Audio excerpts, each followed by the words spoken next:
Hi, everybody. This is Kratom Sobriety, episode 21. I'm Charlie, and this week we have the pleasure of a guest host with us, Decima, who was interviewed on an earlier episode. The interview this week is with Misha. She and I met through the Dopey Zoom, kickstarted my abstinence from Kratom. How are you doing, Decima? I think we talked in July, like almost 2 months ago. I'm actually doing really well recovery-wise. Life-wise, it's going on and things are happening. But you know what? I'm incredibly grateful for the fact that I'm able to handle the issues that I've been hiding from and things that happen unexpectedly now with a much more clear head. So yeah, I'm doing really good. We're going to go over the top 10 tips for quitting Kratom. Awesome. Thank you so much. So this list is from my own experience as well as being an administrator for one of the bigger quitting Kratom groups on Facebook for since 2017. So that brings me to number one. You have to have support. I said it in my interview and I'll say it again. Support. I don't care if it's just one person or if it's total strangers, anywhere that you can find some support. That's going to be number one. I was trying to do it alone. I was really failing at quitting. So I agree with you. That's a great tip. It does help to have people that understand quitting Kratom specifically. Part was I was keeping a secret. Even 2 months in, I knew I had made all these connections online, but I eventually told some people in my real life what was going on. And that really made progress then. Okay, so number two, and this one is, and if you're able to, but if you're able to taper your doses before you quit, it is going to make your quit a lot easier. I've actually quit more than once, and every time I tapered, it was a lot easier. And I also want to tie number two to number one. If you have a support person in your life that can actually give you the doses, hold your Kratom and dose for you, that's super helpful. I never had somebody do that for me, but I've heard that people have a lot of success with that. Yeah. And if you can't do a traditional taper, even a rapid taper, you don't want to go from your highest dosage and then the very next day go to zero. It will be very painful. I actually did that exactly a couple of times when I quit. I did like a 1 week taper. It's not, it's not ideal, but it's better than jumping from, like you said, your highest dose. So I agree 100%. Three, you want to get your health checked. Make sure if you're able to see a doctor, see if Kratom has caused any damage, because you want to know what you're dealing with so that moving forward, you can begin to address those problems instead of, putting that Kratom Band-Aid on there or just assuming it's going to get better when you quit. Go ahead and get that check if you can to give you a baseline. It's important to establish what problems Kratom may have caused and what other issues you may have been covering up. Number four, there's a reason why I think it's so important.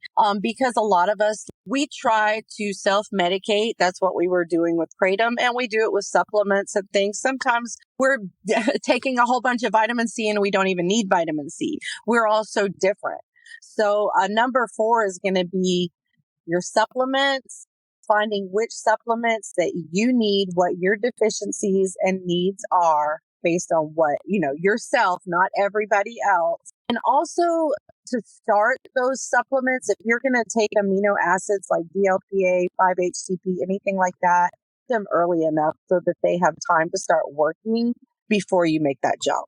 Number five is going to be it should be common sense, but I really feel like it needs to be talked about, and that's hydration. We do not hydrate enough while we're on Kratom, and our bodies are made of water, it's healing. So please make sure you're drinking so much water. Like I actually put my water in my bottle, my jugs that morning so that I have the amount I know I need to have in my body before I go to bed that night. Please, please, please drink your water because it's going to be so healing. That's another tip I need to implement in my life. Right. Some of these are going to sound so basic and you're just probably, a lot of people are going to do what I did and say, oh, yeah, we know that. Yeah. Take it to heart. These things truly work. Number 6 is sunshine. I don't care if you just go walk out on your porch when the sun is shining and just stand out there in the sun for a little while, get that natural vitamin D. But if you can make yourself take a walk, even that's going to take you to number 7, exercise. I know we don't want to do it and we don't feel like it, but it can be as little as just getting up and moving around, cleaning up your house. If you can just muster it up, move yourself around.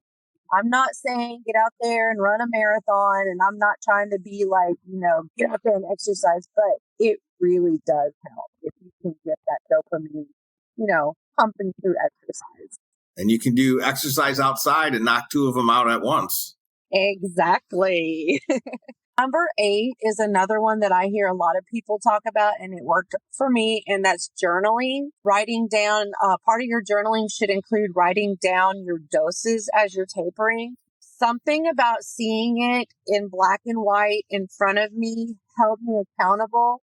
And one thing we say in the group often is never take more than you did the day before. Because every day is a success as long as it's, not more as the day before. But that's all part of journaling, writing your doses down, maybe what small accomplishments you achieved that day, what you want to achieve the next day, just whatever you want to write down in your journal. I find having a special journal really helps. Number 9 for me, and a lot of people, is rediscovering an old hobby. I know that when I'm using, if I do things that I enjoy while I'm using, eventually I don't enjoy those things as much anymore unless I'm using when I do them. And that's really sad. And that kind of tears us away from our hobbies and our joys. So even if it's something as simple as reading, getting back to an old Netflix show or something that you used to enjoy. For me, it's been motorcycles. Getting back on my bike and riding without being high has been amazing. So you just have to find what it is that drives your spirit, which is number 10. Your spirit. You have to get in touch with your spiritual side again, whatever that is for you. I'm not here to tell anybody what to believe and what spirituality should be to them. But when I say spirituality, I'm basically saying what moves you, what motivates you and makes you want to quit Kratom and be a better person. So yeah, you'll find that as you move away from Kratom, it'll be easier and easier to connect to that. So that's my top 10. That's what I feel. I couldn't really tell you which were the most important, but I felt like all of those things are super important and helpful when you're trying to quit Kratom. I really appreciate you coming on and sharing your experience and with a hopeful message, and hopefully you can join again in the future. That would be awesome. I really appreciate you having me, Charlie. And now for the interview.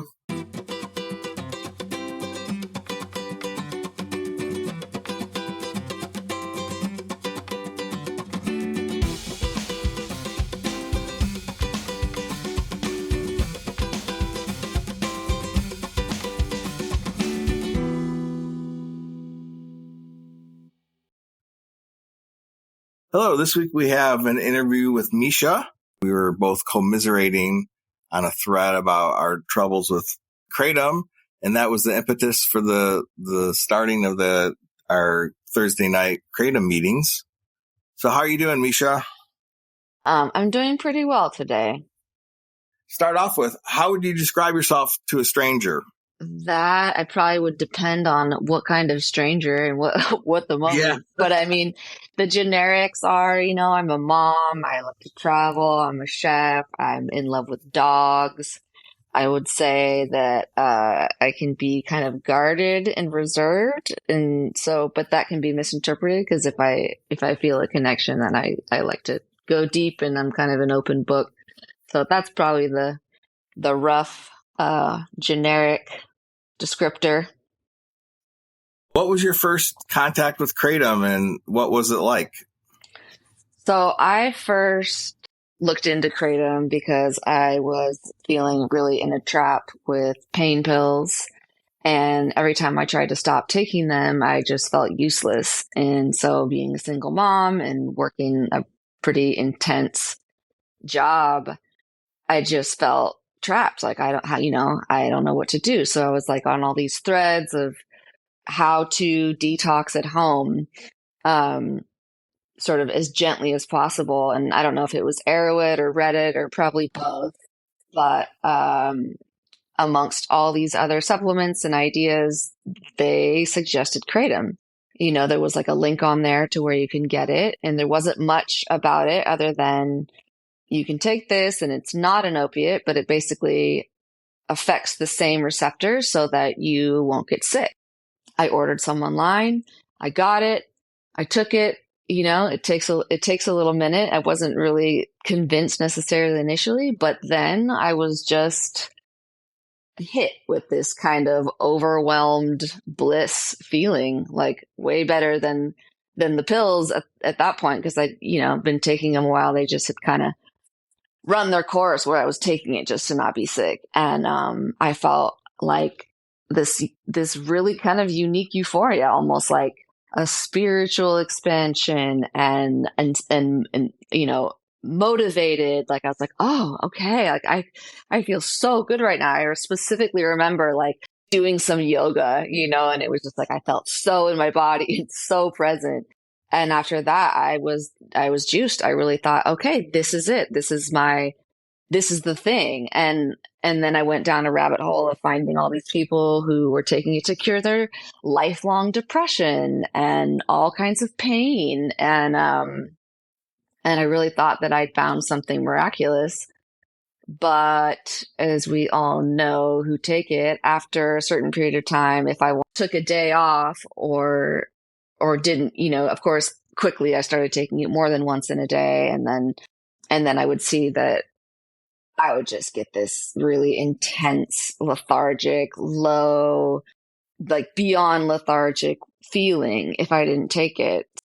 Then I started getting on, more Reddits, more threads about like, okay, so what are the side effects? And then I found kind of some of the dark realities of it, but that didn't stop me from taking it for pretty much 5 years straight. And, within that, I was I struggle with, alcoholism and all kinds of other substance abuse stuff.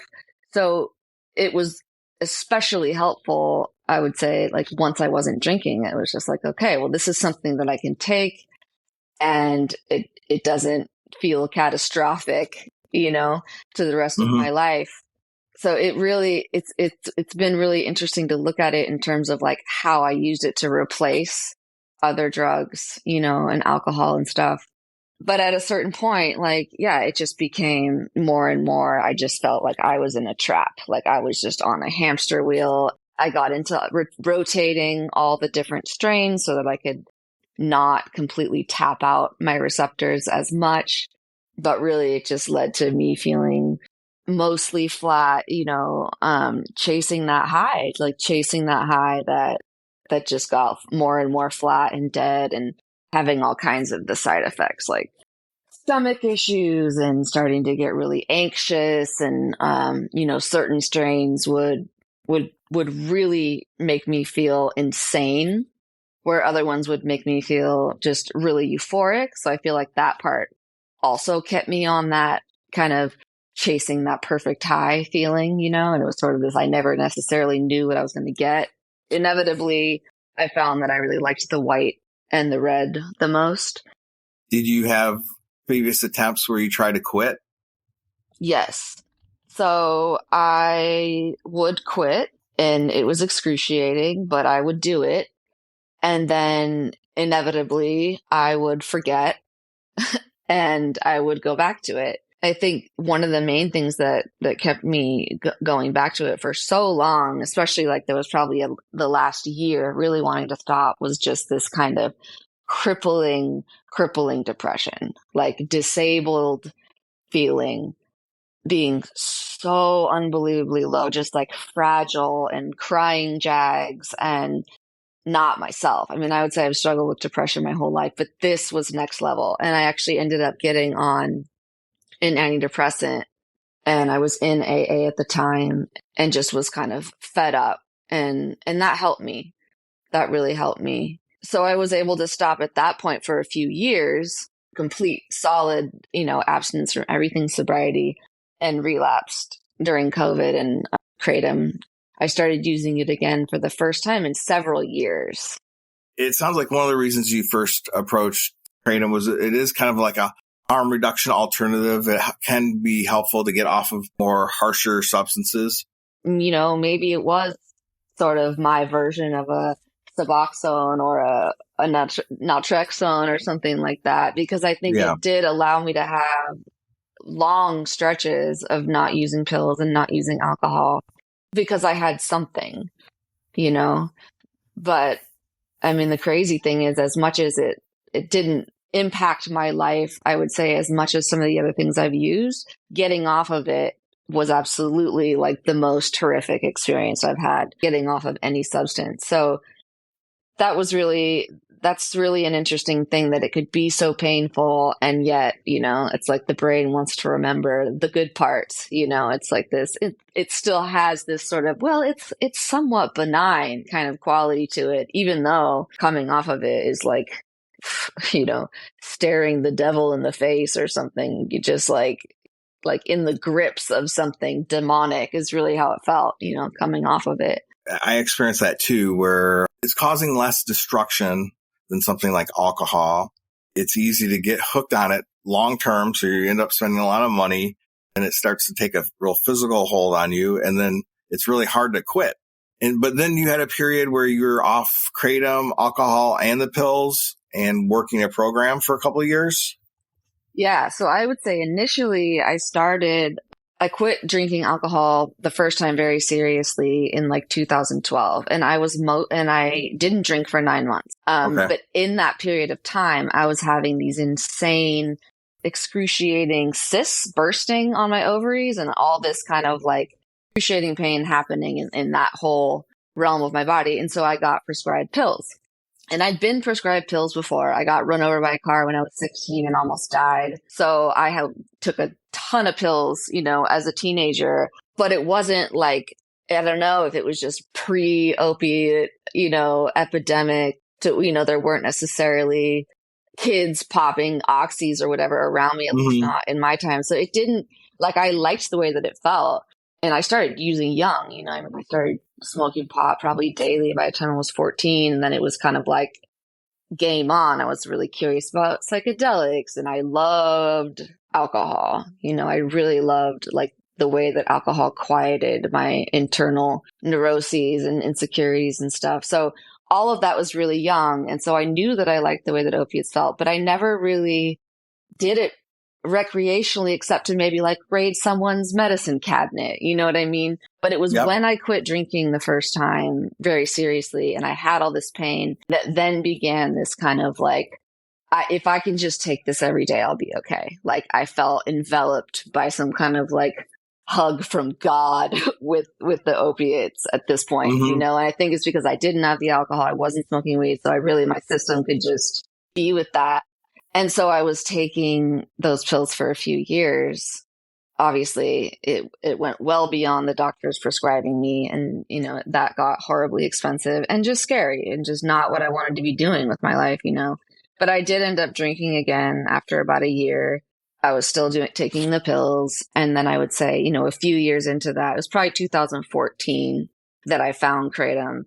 And I would say I took it like for 4 or 5 years for sure, with periods of like not drinking for maybe 7 months, and kind of always in and out of AA, like always searching, always trying to heal, always on some kind of path of like trying to look inward and knowing that there was a problem and that the drugs weren't helping, but kind of in this like such deep emotional pain that it was kind of like, anytime I stopped, like I picked something else back up, inevitably.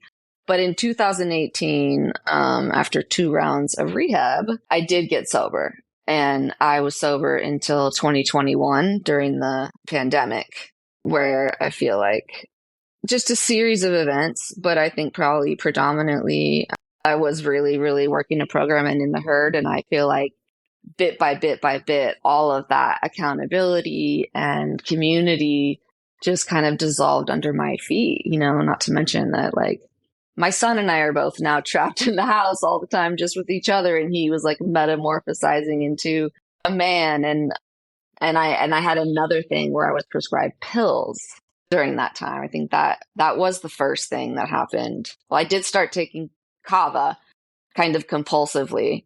So that was the very first thing, just the tincture. And then I got prescribed pain pills. And then it was like, okay, let me get some kratom, And so then I would say I have been out. I'm just now getting some traction again with sobriety for 2 years. So from 2021 to 2023, it was just kind of like a round and round. Either I'm drinking or I'm taking pills or I'm taking kratom or it's all three. And then the thing that happened, because I was so terrified of the withdrawal with kratom, I would get some pills just to get off the kratom, and that was like this vicious round and round cycle. Well, now I need kratom to get off the pills. And if I only take the kratom for 3 days, that's the magic number. It'll just soften the withdrawal enough. And sometimes I would do it and I'd be off for a few weeks, but that's kind of the most I was able to do for, up until it was early July that I stopped with all of that, with the pills, the kratom. Sounds like a real merry-go-round. Oh yeah. Real fun in here. Nice me just trying to be the grand puppet master of, managing and controlling every single feeling. Not to be all morbid, but when there are deaths related to kratom, it's usually because people have other stuff in their system that is more deadly. And I imagine it must be that merry-go-round that you're describing. It can spiral out of control. Yeah, it was a nice combination to die, for sure. All the pills and alcohol, let alone, the kratom. I mean, and that's something that it really was like a haunting, It's like, it's really an intense thing to be in the grips of that, especially like the thing with kratom. It's not a universal harm reducer for everybody. And no, it's definitely got some negatives to it, massively. I'm crazy high functioning, but it's just like, mental torture to know that you're doing these things and to want to stop these things and to make a plan again and again to stop. And then it's like, it always sounds good to stop when you're on it. And then as soon as you're not, and you're in that like discomfort of whatever it is that we feel as addicts, that's so painful, like, fuck it, I've got to get out. Like, whatever this feeling is, I just need to survive today. And like, I'll stop tomorrow. I mean, that is sort of the crux. Yeah. And yeah, the pandemic was very isolating, and the statistics show a real spike in substance abuse. What was the impetus 45 days ago? You finally were able to get off the kratom and then everything else?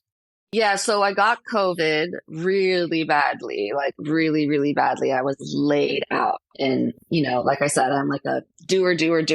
I'm a cook. So it's like my whole life is like running around. I'm always on my feet. The only time I'm sitting is if I'm in my car. And so I was laid out sick. And so I had a lot of time to just, not only be with my thoughts. Some of it was me Googling, does COVID cause morbid depression? But I had a thought when I just felt so bad, and I like went to think I was taking kratom anymore at that point. And I did keep it pretty lightweight these last 2 years, like I said, because I was so terrified. But I was taking like the dexedrine, and then I got more of the like Norcos, Percocets is what I liked, because I have COVID and I don't want to be in pain and it's justified. And I just was hit with this thought of like, stop. Stop. You're so sick. You're so laid out. Your body is not recovering. Like, just stop. And I did, and like one day after another, I could just feel like my spirit felt lighter, like I still felt sick and it was still awful, but I was already laid out. So it was like, there was no question of like, oh, I need this energy, because like having energy is a really big trigger for me, like being able to do all the things that I need to do. So the fact that I just was laid out was really created space for me to look at that. And I felt so bad that it was just like, I don't want to be putting more trash in my system. So yeah, I just stopped. And, I wasn't drinking and everything. I did end up going on a trip to France and Spain, and I did end up having a few days of drinking there. But I feel pretty steadily on my path of just, I've been at this a long time. It's not linear. I think we do need to look deeply at like what's inside to stop the cycle of just trying to like dumb all of that stuff down. And I've been really thinking about naltrexone. Like, I don't know, just to kind of like bolster whatever. It's not it won't be an option for me because I know it won't feel good, both for drinking and for opiates. It's kind of perfect that it's for those things. But also I've really heard that people have a better time with not having cravings, because I've never been one to have a pink cloud. And, a lot of people are like, oh, it was the alcohol that was making me depressed. And it's like, for me, I put all the substances down and I get really, really low for a while. And I feel really grateful that I had that period of sobriety where I know that that's actually the most peaceful, that I'm going to be, and the best chance I have at continuing to just heal myself and my brain and show up for the people I love and myself in the ways that I want to. But it's like, I don't know. I feel like some people just get it and they're done. And some of us, it's just like, it's just still there. So.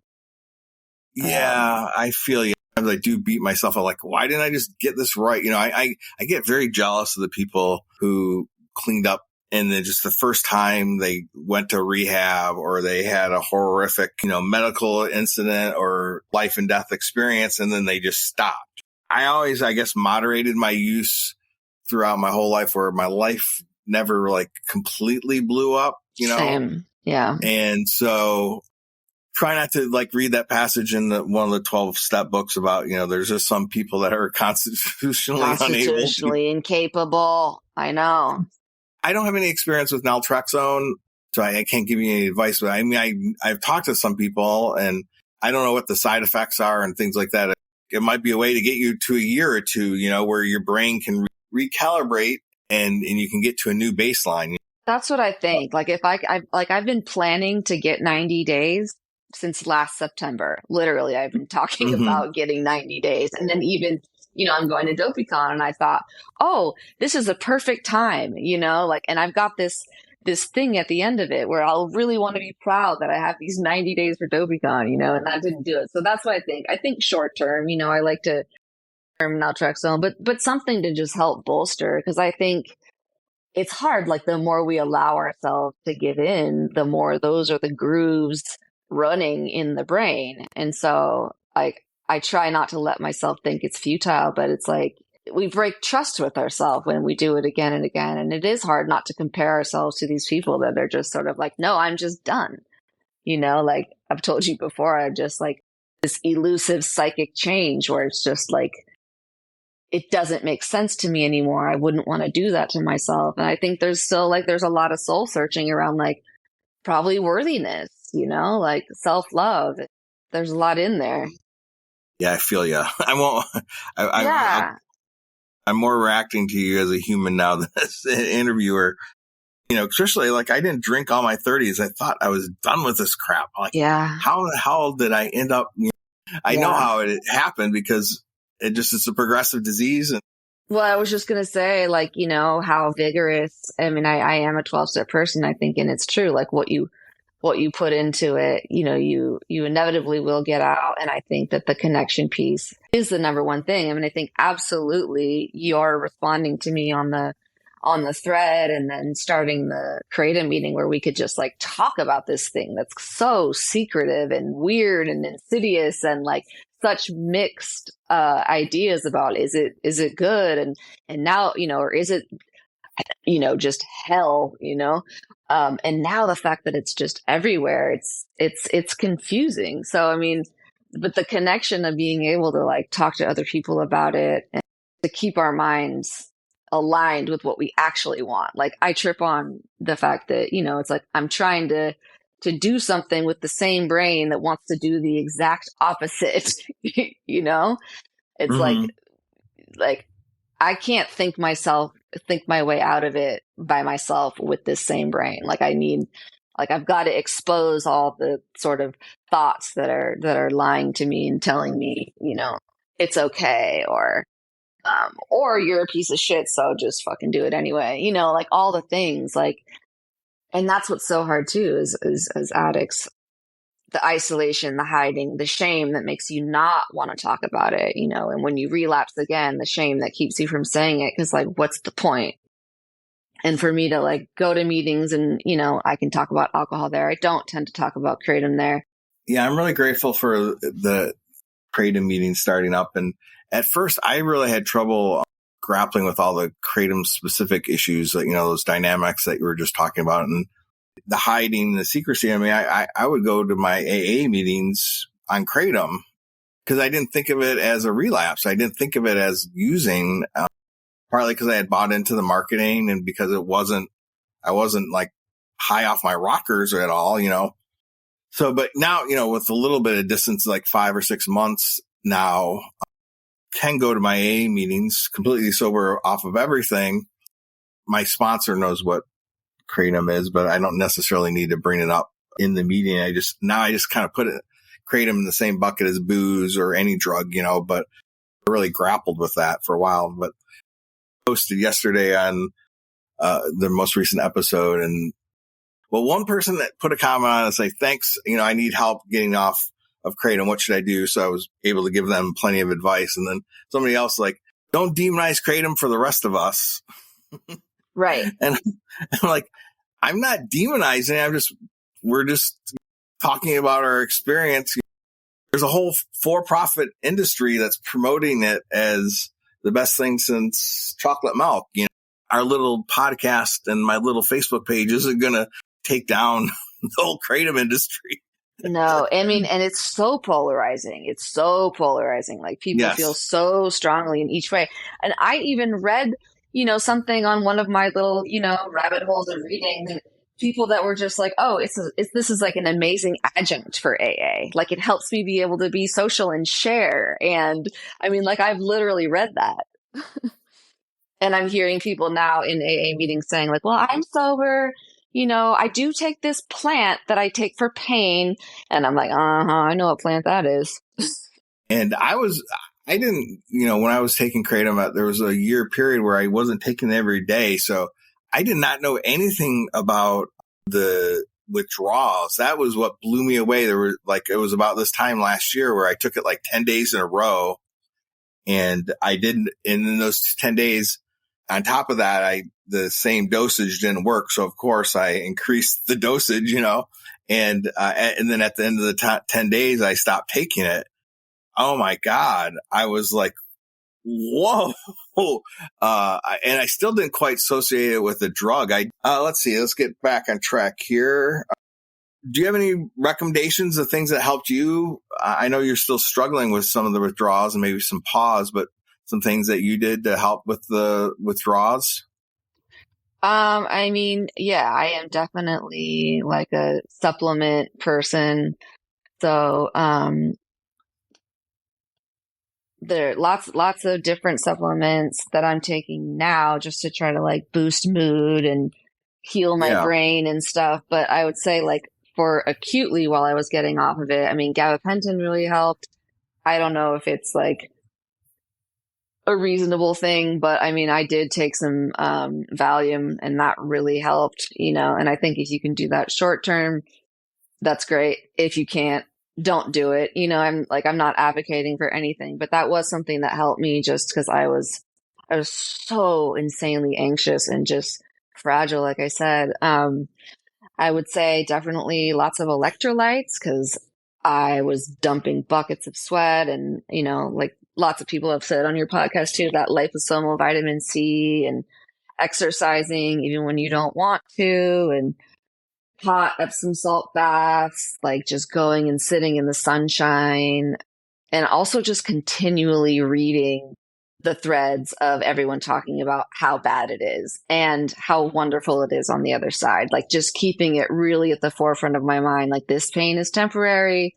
it's got, it's like I've got to get through this temporary discomfort because there is another side that I need to get through too. But yeah, then I take a lot of like amino acids for nervous system calming things, and ashwagandha, rhodiola for energy. I think this time it sounded like you kind of cold turkey with your COVID, but have you ever had any luck with tapering versus cold turkey? Yeah, I'm a taper person. Okay. Yeah, and I think like when I was really, really in it, like the several years before, like I started by just like slowly lessening each dose. And then I just like knocked off one of my doses, and I had to do the later ones in the day because the morning I'd just be so useless until I took the kratom. But I like knocked off the evening dose first, and then did that for a little while, let my body adjust, and then knocked off like another dose, until in the last one which was the hardest was, I think then I just slowly cut down the morning one, and then I just, jumped off. And it still felt pretty bad, but, from where I was, like I was taking a lot, that helped me. And I was pretty disciplined about it. I just like, I was just so scared of how bad it made me feel that's how I went about it. And I guess this is more on the regulatory question side and quality control side. But so you said you'd buy different strains and different batches, and the quality or the potency would vary. Would that be like within the same brand or? Mm-hmm.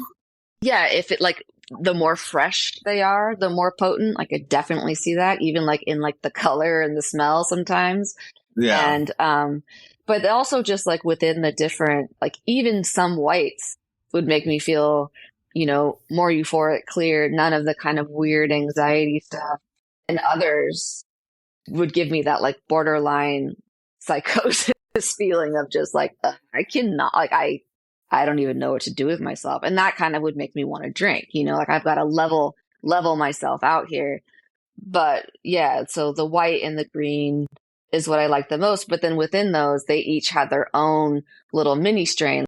Yeah, I never had any experience with that. I mean, I've read about it. Extract user, I was purely just going to the local vape shop buying, a specific extract band. But it just makes it seems like it would make it hard to like even label packages with recommended dosages and how to do a quality control so that there's some consistency.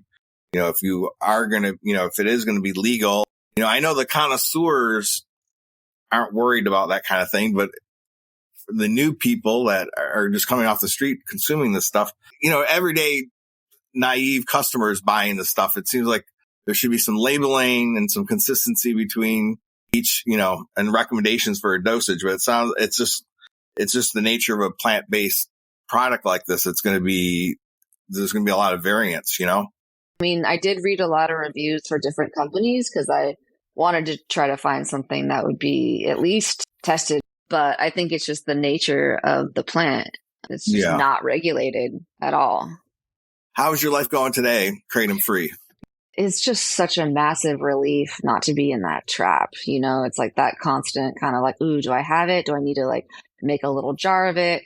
It's not all over my purse or like, I don't have a thin layer in my car. Like it was just such a thing, So it feels amazing to be free from that. And, even though I still feel kind of low energy, I feel so much better. I mean, it's just like, I do feel so much more regulated and, not to have the shame. Like that's just, you're doing this thing that you don't want to be doing, that, ultimately is negatively impacting you and like keeping you from being as like authentically connected.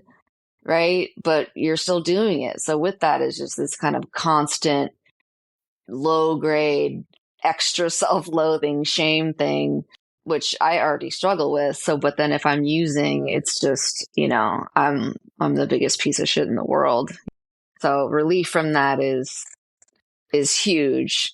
And just looking forward to like getting my full energy back.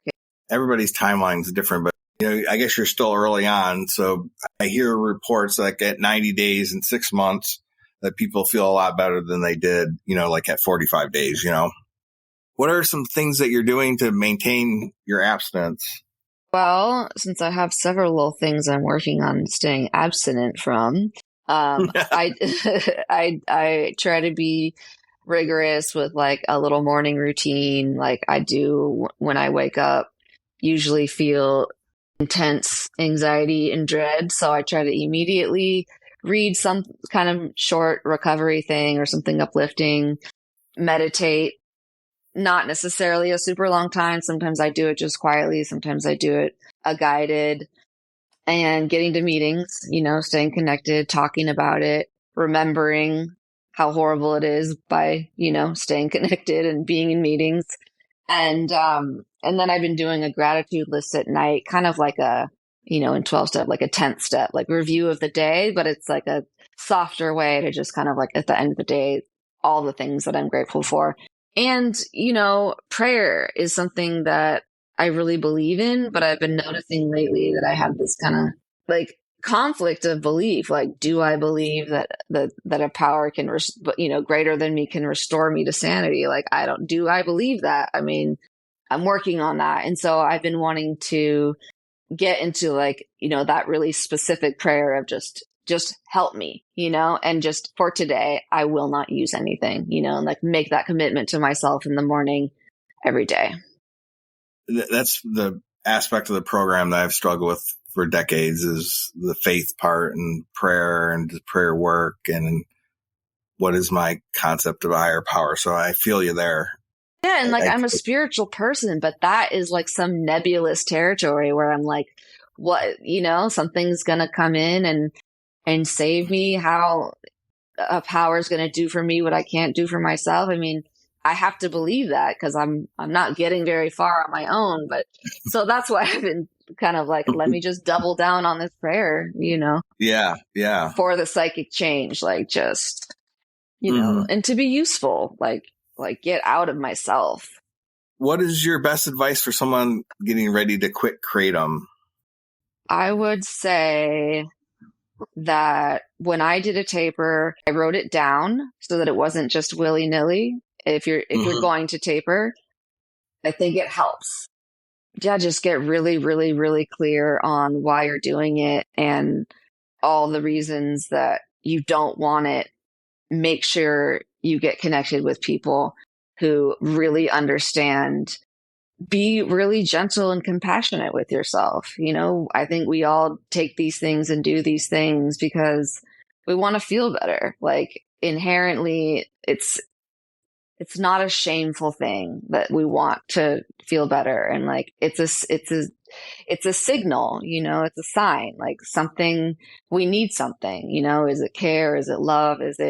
What is it that we need? So being gentle with ourselves and having compassion for ourselves is something that's historically been hard for me, but it's something that I really work on because I find that it keeps me motivated wanting to do the right thing, like that kindness and that softness. I think lean into that, like lean into care for yourself and asking like, what is it that you need, On a lighter, funner note, do you have some go-to music when you're having a horrible day? So I have a totally wide, crazy range of music that I listen to. And sometimes I want to like just go into the melancholy and like, I'll go like fully Nina Simone, Billie Holiday.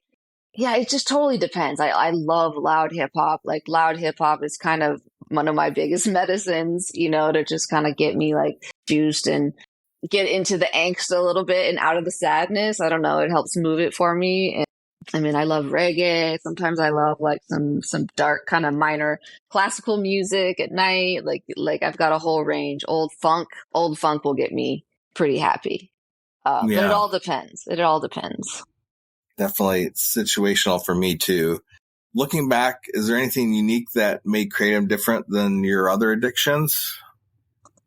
Yeah, I mean, I think just how secretive, and then also like all that gray area of, well, maybe it's healthy. I've even read that it's an anti-inflammatory. Like it's easier to kind of rationalize. And then I would say, yeah, getting off of it just made it clear that it is absolutely like a demonic substance from hell, like whatever it is, the way it will corrode your soul.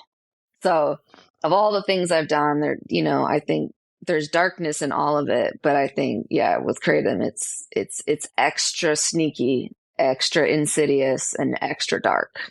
Amen. Yeah. All right. Is there anything else you'd like to add before we wrap things up? Other than just thank you. I've been so grateful, like I said, to have our little connection and get through this. And I was in a really dark, Dave was reading either Noel's or Logan's emails. Right. And I'm just like, oh my God. Yeah. Yeah, me too. Falling apart. And then that's why I took it totally on a whim. He was like, if you're struggling with Kratom, or you have anything to say about Kratom, write something in the comments. I think it was something like that. And when I wrote and then you actually responded and then, you know what I mean? I'm just like that, it was literally the first time I felt that feeling that I felt originally when AA worked for me, of someone else gets it, like a high, but like a relief, someone else gets it. By that time, in March, I had done a New Year's quit. I had tried, it was at that time I was like, oh, it's a bad habit. I'll quit it on New Year's Day, like you would quit eating ice cream or something. Right. And it was on a list of I had 5 other things. Kratom was just, I never been more determined and tried so hard to quit something. Right. And had so much trouble quitting it. I still am blown away by how powerful, because I had been sober for 3, not that I was all healed or anything, but I was going to AA meetings. I was doing all this work and I had a therapist. I was doing EMDR. Part of it was buying into that gray area. For so long, I wasn't thinking of it as a drug. So once I got over that helped a lot. But extracts are a little bit different. I never had the long-term use and more of a short-term intense relationship with. I was after a while chasing a high a little bit, with the extracts. Oh yeah. I was definitely chasing a high the whole time. That's that's what the whole rotating the strains, oh, what, how can I trick my brain to feel the first time? That's what that was all about. Yeah. This podcast is so rad. I'm sure it's helping so many people.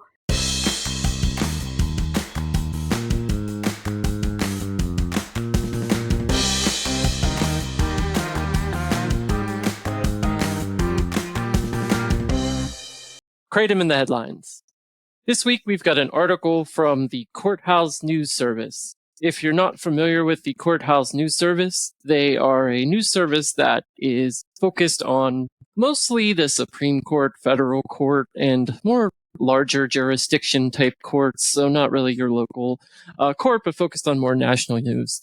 So this is an article from July 20th, 2023, entitled Major Kratom Importers Guilty Plea Stirs Questions.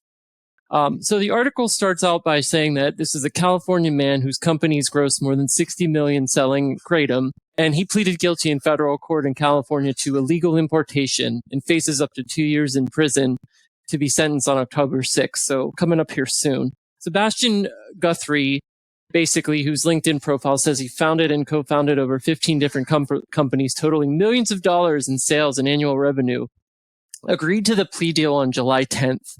According to a Justice Department. He also essentially pled guilty to money laundering, and this appears to be the first criminal money laundering conviction for illegally importing Kratom into the United States. The article goes on to say that this should put the Kratom industry on notice. Tyler Hatcher, who's a special agent in charge of essentially one of the IRS criminal investigation divisions in Los Angeles, says that basically illegal importing products into the United States for your own financial gain is a crime, and disregarding U.S. import laws and import alerts will not go unnoticed. You will be held accountable. So this is interesting. The article also goes on to say that hardly anyone noticed. Only a few San Diego area websites reported the announcements, I guess, but they also are saying that the case basically allows a look into what they're calling a shadowy industry. I'd second that based on my experience with Kratom. they're hoping to rein this in. It's still not necessarily clear to me what the illegality is in what this individual did. The article lists some of the kind of various companies that he had sold this under. Essentially, there is, in 2014, the FDA actually issued what is called an import alert, which I guess essentially bans the importation of kratom into the United States. But as I think you can all tell, there's a lot of kratom available in the United States, all different types and all different kinds. So it's interesting. This could be a bigger problem for companies. I'm sure the AKA is probably all over this and trying to look into it and figure out what happened. That's the Kratom in the headlines for the week. And that came from the Courthouse News Service. And you can find a link in the show notes.